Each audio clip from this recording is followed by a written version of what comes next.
Hello race fans, it's your host, Potamus here, welcoming you to an exciting highlight reel of last night's race at Suzuka circuit with the Rustlers.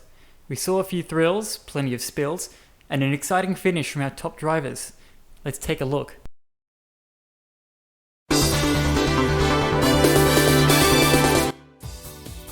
It's lights out and away we go for Nishiki and Bilt, leaving the grid from a top spot and leading unchallenged into the first corner.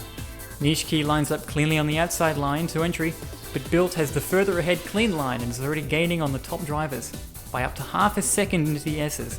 Look at how cleanly he keeps the front end steady. You would think on a controller, especially on a car with cold tyres at this stage in the race, that would be slippery, but let alone, Bilt seems to have mastered this craft and is already well on his way to holding an epic lead. It's tight driving for Nishiki going into the Degner curve, nearly 3 wide with the outside car leaving the track.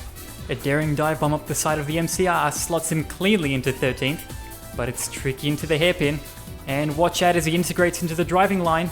There's little room for braking, and he might just be caught out here. Oh, up goes the rear end, bulldozing that car.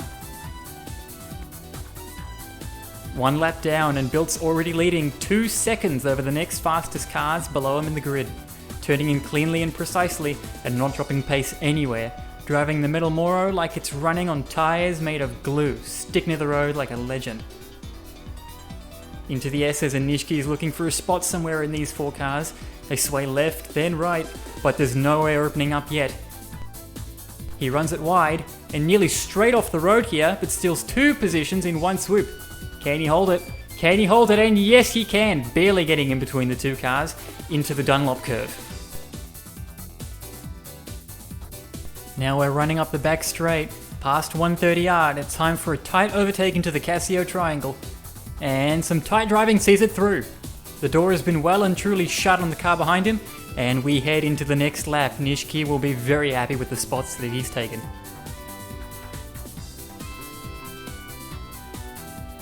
Nishiki's fishing for another attack into 130R, passing the MCR and showing them who's boss. It's another dash up to the Casio triangle from here, trying to close that lap with another overtake, and there it is, putting Nishiki up to 4th.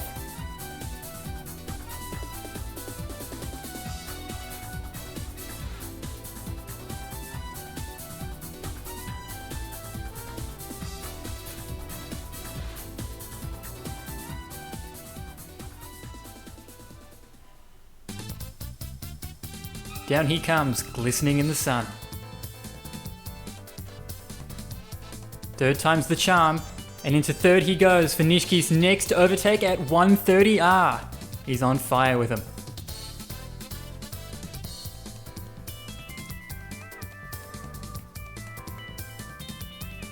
Up the field, and Bilt's got his car under control as he flings it through the triangle. Look at how fast he takes this section and how much he cuts. Wow. He's on cleanup duty this race, but something might need to come and clean the track, because here he goes slipping. A little bit of elbow grease, he saves it. Close one. The race is reaching its end and the tyres are reflecting that.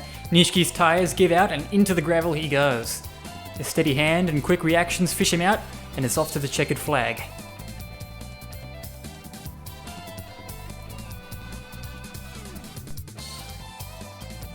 But up comes Bilt, seemingly unfazed by his tyres, as he brings the car through the spoon curve with some mighty fine speed, might I add. Look at how he gives his car such precise inputs with no slipping or twitching on the front end, even despite the state of his tyres. And down he comes to take the gold trophy at Suzuka circuit. With impeccable driving, Bilt runs over the finish line for an easy first place finish. Nothing can sway this man's concentration or halt his charge. Excellent work. And right up afterwards, Nishiki takes 2nd with a 1-2 finish for the Rustlers. They'll be happy with that. If you'd like to join in the fun with the Rustlers and be featured in race broadcasts and highlights, see the description below for our socials and links to join. Thanks for tuning in, race fans. I'll see you next time.